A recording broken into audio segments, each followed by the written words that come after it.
Hi everyone, welcome to my channel. நம்ம சேனலை first time பார்க்குறீங்கன்னா பிங்கி ரோஸ் கிரியேஷனுக்கு சப்ஸ்கிரைப் பண்ணிக்கோங்க. அப்படியே பக்கத்தில் இருக்கிற பெல் பட்டனை ப்ரெஸ் பண்ணிக்கோங்க. அப்போ தான் நாங்கள் அடுத்தடுத்த போடுற வீடியோ உங்கள் நோட்டிஃபிகேஷனில் வரும். வீடியோவை ஸ்கிப் பண்ணாமல் பாருங்கள். வாங்க இப்போ நம்ம வீடியோக்குள்ளே போகலாம். நம்ம இன்றைக்கி வீடியோவில் என்ன பார்க்க போகிறோம்னா ஒரு ஃப்ரூட் சாலட் பார்க்க போகிறோம். அதுக்கு நம்ம மாதுளை பழத்தை ஒரு பழம் எடுத்திருக்கேன், அதை உதுத்து எடுத்திருக்கேன். அதை இப்போ நம்ம அடுத்து பார்க்க போகிறது நம்ம ஆப்பிள் போட்டுக்குவோம். ஆப்பிள் நான் தோல் எடுத்துட்டு சீவி வச்சுருக்கேன். ஏன்னா மெழுகு அதெல்லாம் ஏதாவது இருக்குன்றதுக்காக, மெழுகு கோட்டிங் இருக்குன்றதுக்காக நான் தோல் எடுத்துகிட்டு சீவி வச்சுருக்கேன். இந்த ஆப்பிளை உடனே போட்டுக்குவோம். ஆப்பிள் கட் பண்ணி ரொம்ப நேரம் வச்சுருக்கக்கூடாது, ஏன்னா கலர் கருத்து போயிடும். அதை கட் பண்ணால் உடனே செஞ்சிடணும்.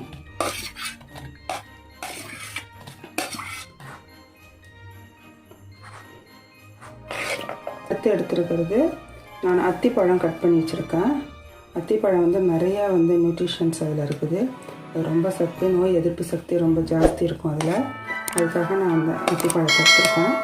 அதையும் நம்ம இதில் சேர்த்துக்கலாம்.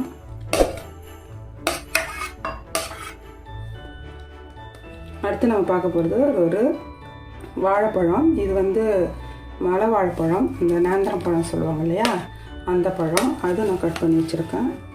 அதையும் நம்ம இதில் சேர்த்துக்கலாம்.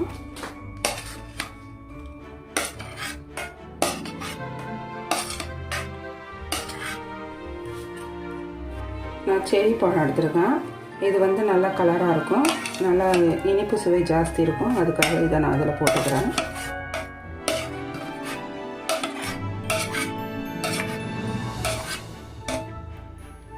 நான் கொஞ்சம் ஃப்ரெஷ் க்ரீம் எடுத்திருக்கேன்.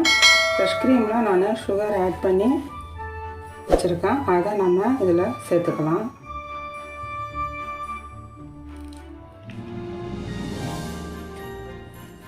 இப்போ இதை நல்லா மிக்ஸ் பண்ணி விட்டுக்குவோம்.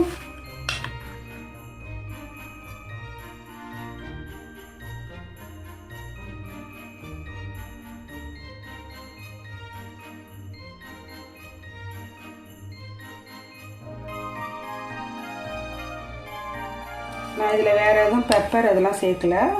உங்களுக்கு வேணும்னா நீங்கள் போட்டுங்க. அவ்வளோதான், நம்மளோட ஃப்ரூட் சாலட் ரெடி ஆயிடுச்சு. அழகாக வச்சுருக்கோம். இப்போ இதை நீங்கள் செஞ்சு சாப்பிட்டு பாருங்கள். பிடிச்சிருந்தா நம்ம சேனலுக்கு லைக் பண்ணுங்கள், ஷேர் பண்ணுங்கள், சப்ஸ்கிரைப் பண்ணுங்கள். பக்கத்தில் இருக்கிற பெல் பட்டனை ப்ரெஸ் பண்ணுங்கள். அப்போ தான் நாங்கள் அடுத்தடுத்த போடுற வீடியோ நோட்டிஃபிகேஷன். தேங்க்ஸ் ஃபார் வாட்சிங்.